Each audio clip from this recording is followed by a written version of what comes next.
Southern China is still suffering from massive flooding, but Chinese media is pushing propaganda. The Trump administration is reportedly discussing a travel ban against all Chinese Communist Party members. An analyst says the U.S. is in for a Cold War that might be harder than the one with the Soviet Union. The 10 Prohibitions of Communist Party members' beliefs. This document stipulates what is and isn't acceptable for party members, including details of their personal lives. The U.S. Attorney General says 80% of U.S. economic espionage cases link back to China. He asks Americans to stand together and resist the CCP's attempts at further influence. And an investigation is underway into the risk posed by 2 Chinese social media companies. Both of them hold vast amounts of personal data from Americans, but are obliged to hand over their user data at the request of the Chinese regime.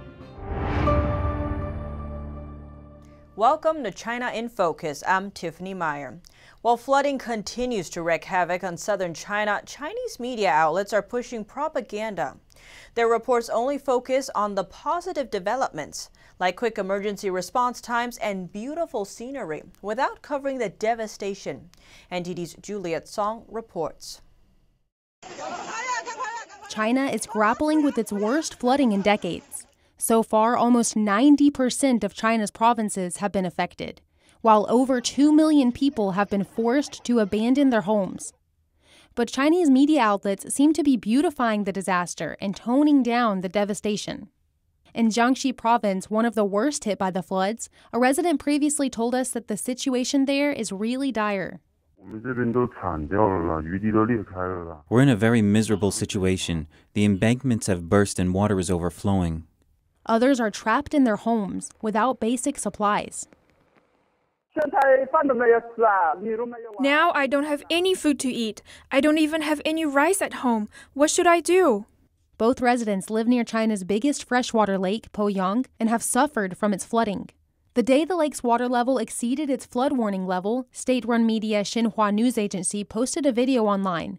In it, the outlet said as the lake's water continues to climb, parts of the road have been submerged, adding that the most beautiful road above water emerged as a result.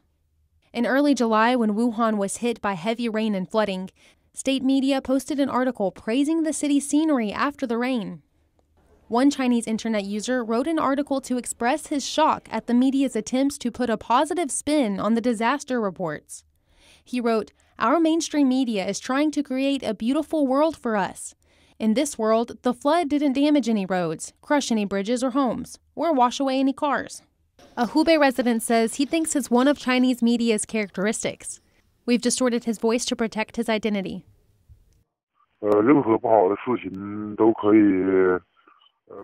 They can put a so-called positive energy spin on anything bad. To use a popular idiom, they can turn a funeral into a joyous occasion. The Chinese Communist Party uses the phrase positive energy in its propaganda. It means to only focus on the bright side. According to the regime, crises, disasters, and criticizing the Communist Party would be deemed negative energy.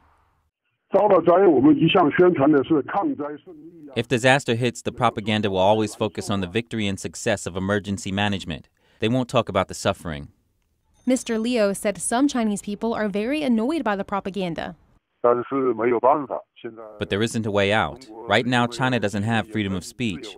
Many people who work in the media may not want to send out the propaganda, but they have to because it's required by the regime. In 2017, Chinese leader Xi Jinping said state media outlets should spread and transmit positive energy. Another theme commonly seen in the so-called positive reporting is the use of drone shots. A senior Chinese media professional says they're used for a reason. In the article, he wrote, "Pain doesn't have a place in shots like this. When flooding comes, it destroys homes, drowns pigs or people, and their bodies are left to rot. When the water recedes, it leaves garbage everywhere. These are some pretty bad scenes, but they won't appear in aerial shots." Chen Han and Juliet Song, NTD News. For nearly 50 days, Chinese leader Xi Jinping hasn't appeared in China's flood-affected areas. His absence has sparked questions online about his whereabouts. Amid the questions, a set of unusual photos went viral in China. The first picture shows a billboard that features Xi Jinping's photo, accompanied by 2 local officials during an inspection in the region. The second picture shows 3 men wading through the waist-deep water as they try to rescue the poster attached to the billboard. The time and location of the incident couldn't be confirmed, but the text on the billboard indicates that it should have happened in central China's Hunan province. Similar situations are common in North Korea. According to North Korean media, in 2012, a 14-year-old student was killed in a flood while trying to rescue portraits of former North Korean leaders. Now we talk about another meaning of the phrase made in China. Here's an example of what you'd call solid as iron.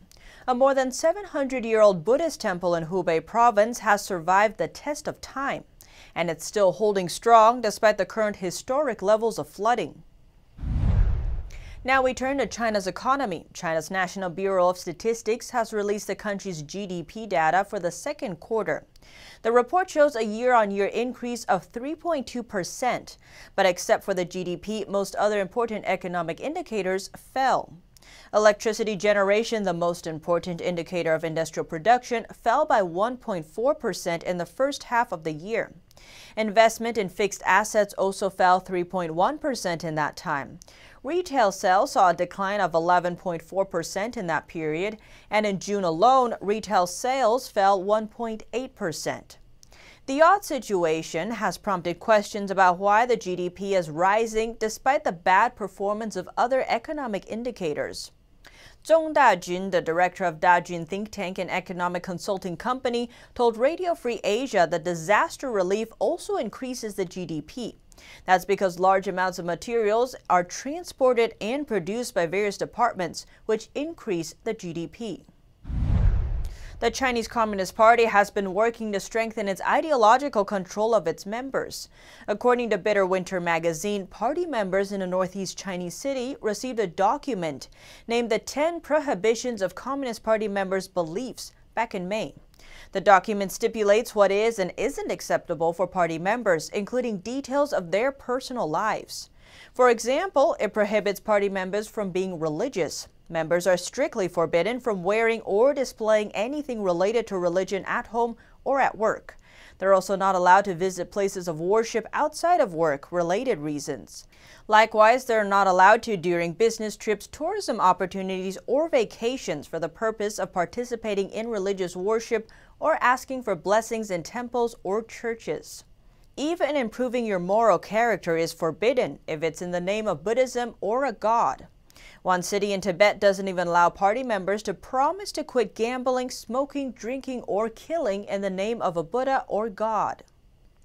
According to Bitter Winter's report, 6 village officials who are also party members in a central Chinese city must self-criticize for donating money to build a temple last year. That's as a party member in northeastern Liaoning province was ordered to write a self-criticism reflection letter after she was caught saying, "Thank the Lord."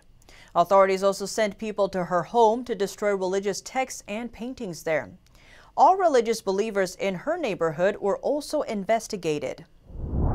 We recently reported on the CCP virus whistleblower Dr. Li Mengyan, who fled Hong Kong at great personal risk to expose the truth about the virus. We caught up with Sean Lin, former microbiologist with the U.S. Army. He had been requested to meet with her. Sean, thanks so much for joining us. Thank you. So you were requested to meet with Yan. What were your thoughts upon meeting her? So after she escaped Hong Kong on April 28th, she arrived in the United States on the 29th. And then a few days later, and I was requested to have a dialogue with a virologist escaped from China. I didn't know who I was gonna meet. And when I saw her, I was really surprised because she was so young. And I was expecting someone more senior than her, but definitely I had quite a few hours talking to her for the first time, and we discussed many aspects of her studies. And she definitely is a credible scientist with very well-grounded knowledge and skills in virology, molecular virology, immunology, and also animal studies and medical knowledge background. What work has she done that makes her seem credible to you? To me, she's obviously a very well-grounded very talented scientists and researchers. Even in this year, she has several publications, including publication on the top journal, Nature, and also she's a co-first author for that paper. In the paper, they actually established the first animal model for COVID-19 study, and so that definitely proves she's not just any ordinary like a lab technicians, and she actually is the window that her lab communicate with many counterparts in China. So she definitely has strong background and very credible. What's unique about the lab she worked at? So her lab in public health school in University of Hong Kong was the WHO reference lab, and this is a very unique position. And they have several top virologists in the institute, including Dr. Gabriel Leong, Dr. Guan Yi, and also her boss Leo Peng and Malik Paris. These are the top virologists even in the whole world. And they have in a very unique connection because, you know, the South China is a hotbed for many disease outbreak, and they are in Hong Kong. So they have strong collaboration with Guangdong, Guangxi province. They are easy to collect samples from mainland China and then do top-notch studies in their lab. What do you think is the importance of Yan stepping forward now?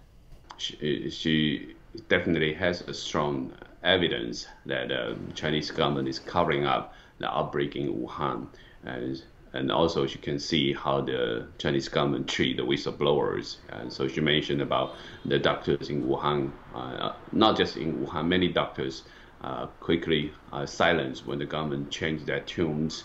And also she mentioned about the scientists in Shanghai, their P3 lab was shut down after they submit the first genome sequence to the gene bank. And so many of these censor actions by the CCP government was clearly kind of documented in her communication in the WeChat groups.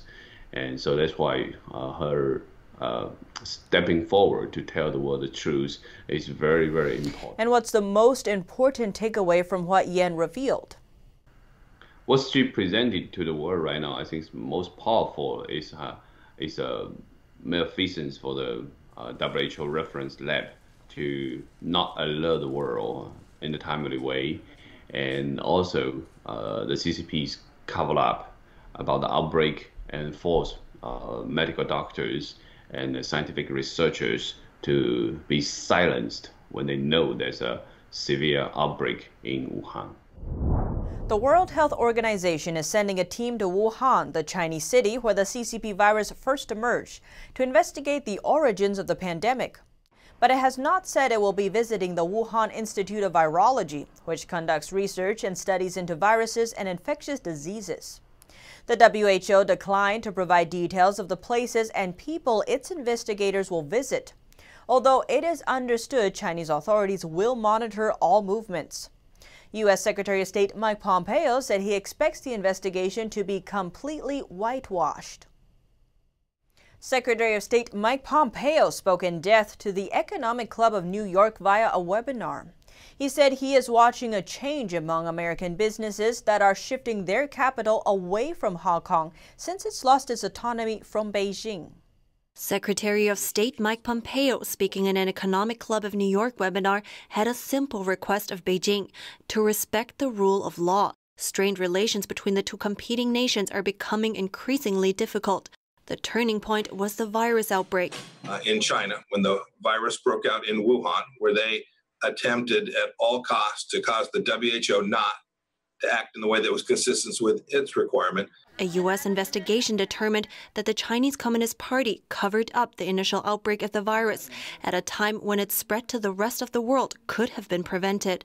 The World Health Organization also received criticism for acting in accordance with Chinese officials and delaying the worldwide response. The U.S. has said it is leaving the agency. More than 580,000 people globally have died from the virus. More than 13 million people have been infected since the virus spread from Wuhan. But it's likely more as countries like China and others do not report accurate figures.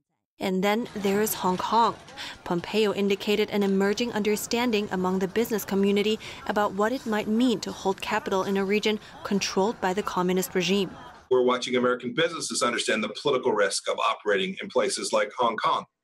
And they're seeing that their supply chains are potentially being poisoned by the human rights violations. Literally, the stain of the century in human rights violations is taking place in Western China today. Beijing imposed its controversial security law in Hong Kong last month, which effectively outlaws criticism of the CCP. The sweeping law brings the region, used to Western freedoms and democracy, more in line with the authoritarian rule of the mainland. A White House National Security Council spokesman said President Trump has not ruled out further sanctions on top Chinese officials for actions in Hong Kong or on other issues. Pompeo noted on Twitter that the president said the U.S. will place a special focus on the admission of Hong Kong residents as refugees. U.S. Attorney General William Barr asks American people and companies to stand together and resist the Chinese Communist Party's attempts at more influence. 80% of federal economic espionage prosecutions link back to the benefit of the Chinese state. Barr says the regime uses a number of predatory and illegal tactics to try to dominate and infiltrate America, and ultimately try to replace it as the world's superpower. U.S. Attorney General William Barr expressed a sense of urgency for the American people and companies to stand together and secure Americans' freedoms and prosperity. Barr points out countless espionage, coercion, and censorship the Chinese Communist Party has forced upon American soil. A world marching to the beat of the Communist Chinese drum will not be a hospitable one for institutions that depend on free markets, free trade, or the free exchange of ideas. For years, the communist regime has undermined America's free market system.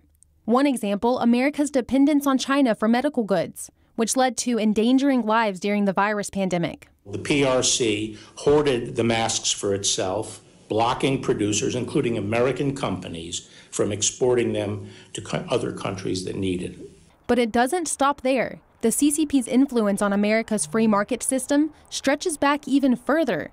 The U.S. used to be the world's largest rare earth producer, but since the 1980s, the Chinese Communist Party has infiltrated and dominated that industry.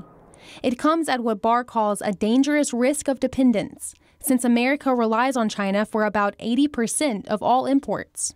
Is America's top supplier, accounting for about 80% of our imports. The risk of dependence are real. Along with the Communist Party's economic handle, Barr also points out the regime's censorship in entertainment, especially Hollywood.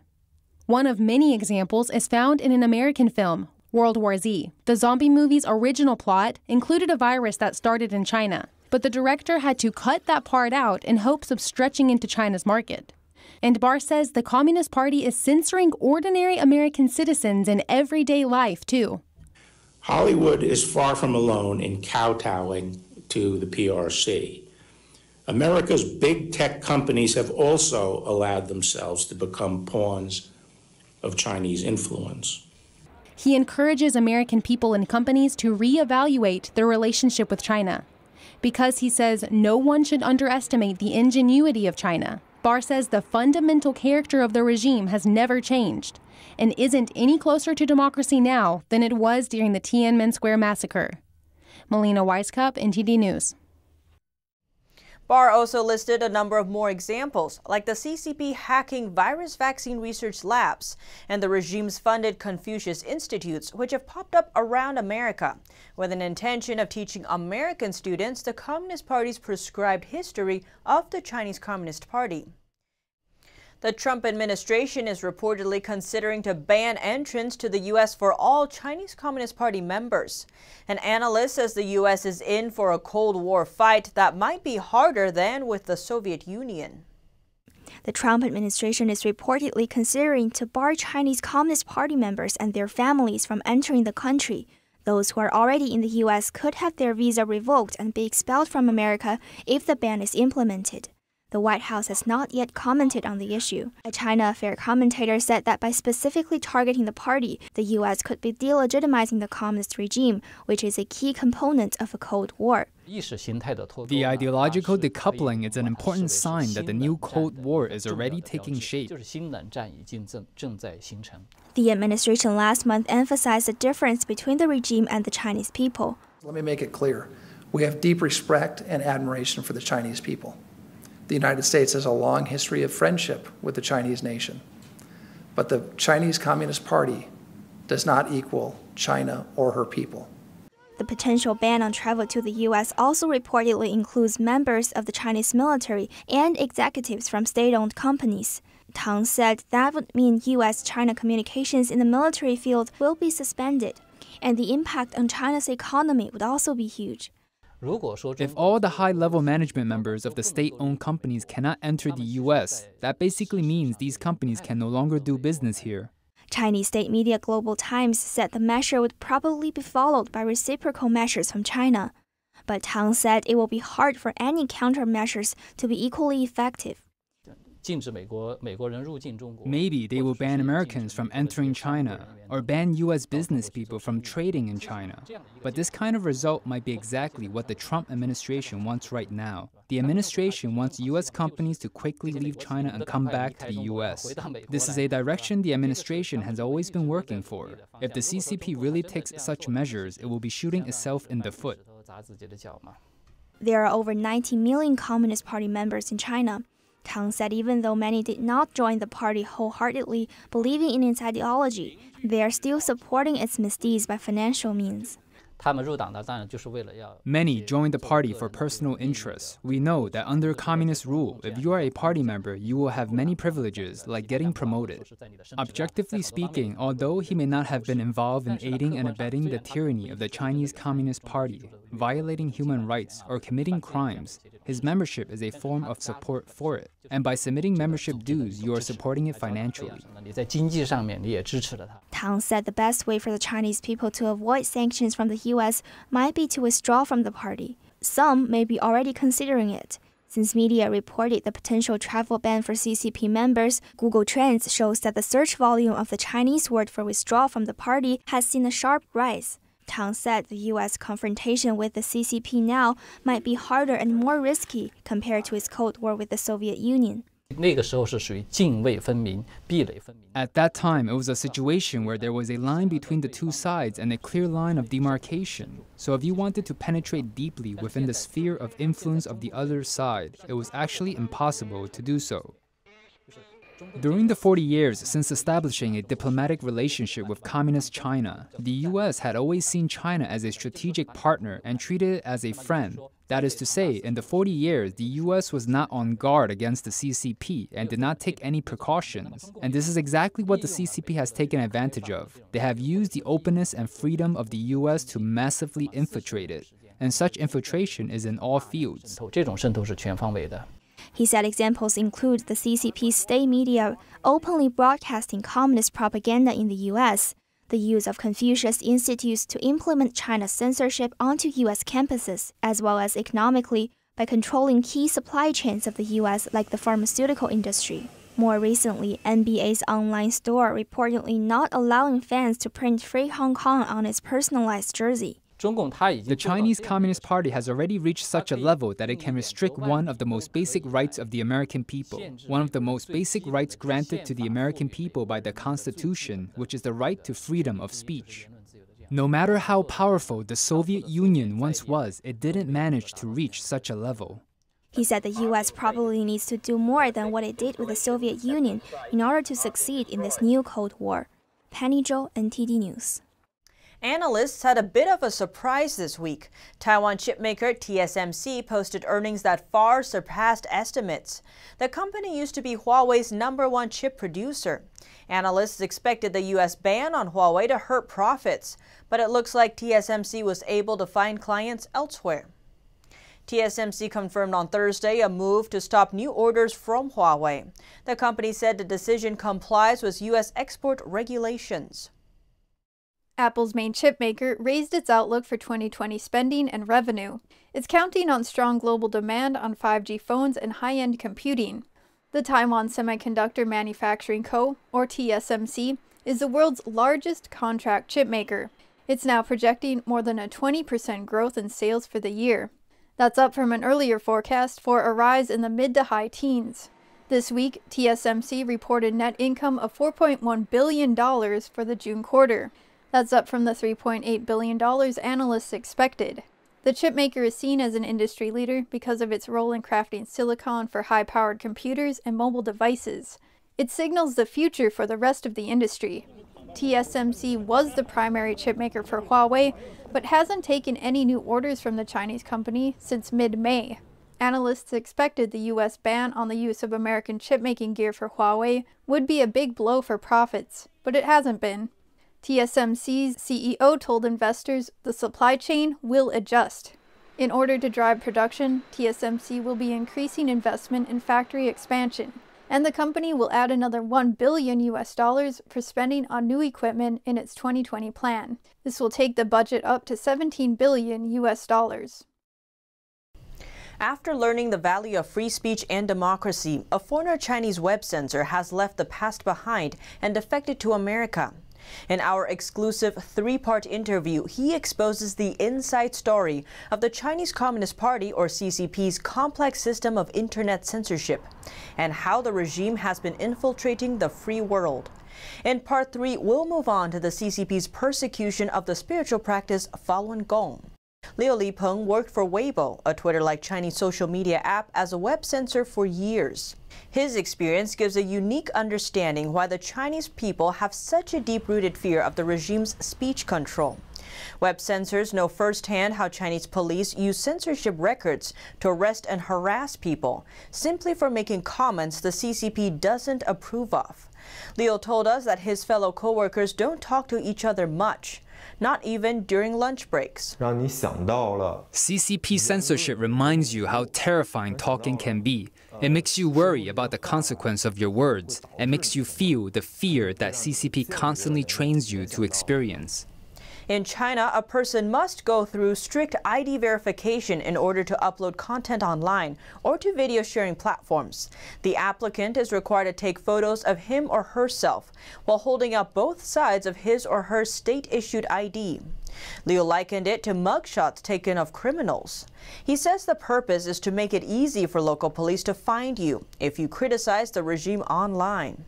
He explained that in his eyes, China has become like what George Orwell described in his novels Animal Farm or 1984, where a totalitarian state seeks to control every facet of people's lives. He added that living under that kind of control can even distort Chinese people's personalities. It's like the double thinking George Orwell talked about. People can embrace disruptive behavior out of fear. Even though you don't agree with something, what you say or do could be the opposite. Liu says the CCP censorship and the threats that accompany the censorship have even caused people to self-censor. In order to stay safe and protect themselves and their families, people gradually began to censor themselves. And as time went by, they got used to that way of living. Their ability to look for and recognize the truth became blurred, and they became indifferent to it. The Chinese Communist Party doesn't care whether you agree with it. What they want is for you to fear the barrel of their guns. Liu explained that there are two sensitive phrases the CCP fears most: Tiananmen Square protests and Falun Gong. He told us using them online is absolutely forbidden. Tiananmen Square protests refers to the 1989 democratic movement in Beijing inside Tiananmen Square in the center of Beijing. Chinese soldiers opened fire on unarmed students and citizens and even ran over some of them with tanks. It's estimated that thousands of people were killed, though Chinese Communist regime claims no one was killed.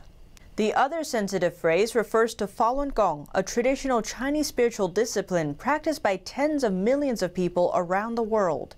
The regime has been persecuting the practice for over 2 decades and has used its state-controlled media to spread propaganda to defame it. As a result, people who practice Falun Gong have used what limited means were available to combat the disinformation campaign, even writing the practice's main principles of truth, compassion, and tolerance on banknotes. The persecution of Falun Gong is still going on in China. It's still happening right now. In China, you can find Falun Gong's message on banknotes. Falun Gong is the #1 sensitive phrase in China. Even mentioning the words Falun Gong has consequences. If you do so online, your account will be deleted immediately. Falun Gong's founding principles of truth, compassion, and tolerance are recognized as universal values by the free world, but not the CCP's China. I think there is a criterion, a bottom line, to measure the CCP's attitude towards freedom. That is, whether practicing Falun Gong is allowed. Given his 10 years' worth of experience in web censorship and the sharp contrast between the free world and China, our reporter asked Leo if he had any advice for China's current web censors. After silently considering his answer for some time, he had said he'd like to remind the web censors not to sacrifice their human values for a little personal gain. He added that he wants them to understand that freedom is the foundation of all good lives. You are young people. What you see, you use, you like, are all products from the free world. If you destroy the free world, where else are you going to go? Web censorship is still tightening in China, and the regime is working to project it to other countries too. Meanwhile, the West is imposing sanctions to counter Chinese control through apps and the web. Reporting by Wang Ziyi, Xu Wenhui, NTD News. An investigation is underway into the risk posed by two Chinese companies. Both of them hold vast amounts of personal data collected from U.S. teens and others. But social media apps TikTok and WeChat are obliged to hand over their user data at the request of the Chinese regime. The Trump administration is studying the national security risks of two Chinese social media applications. According to a White House official, action is expected in the coming weeks. White House Chief of Staff Mark Meadows said it relates to the gathering of information on American citizens by a foreign adversary. The two apps under scrutiny are TikTok and WeChat. Other apps are being investigated as well. TikTok defended its security practices in a statement, saying, "We are fully committed to protecting our users' privacy and security." WeChat owner Tencent did not immediately respond to our request for comment. Republican Senator Josh Hawley put forward a bill that would ban federal employees from using TikTok on government-issued devices. A Senate committee is likely to vote on the bill next week. Hawley has repeatedly raised concerns over TikTok's handling of user data, over worries that it shares the data with the Chinese regime. Several U.S. agencies that deal with national security and intelligence issues have banned employees from using the app. China's Foreign Ministry spokeswoman denies that there are human rights abuses happening in Xinjiang and says U.S. Secretary of State Mike Pompeo can visit Xinjiang to see for himself. This comes after U.S. sanctions on Chinese officials responsible for the abuses involving Uyghur ethnic minorities in the region in the northwest of China. China is believed to have imprisoned around 1 million Uyghurs and ethnic minorities in re-education camps in Xinjiang. That's according to leaked documents seen by BBC. In these camps, detainees are locked up and forced to undergo ideological re-education. China's Foreign Ministry spokesperson also warned the U.S. to take a more friendly approach to relations with China, saying if Washington continues to see Beijing as a threat, it will become self-fulfilling. And that's all for today's China in Focus. Thanks for watching and see you tomorrow.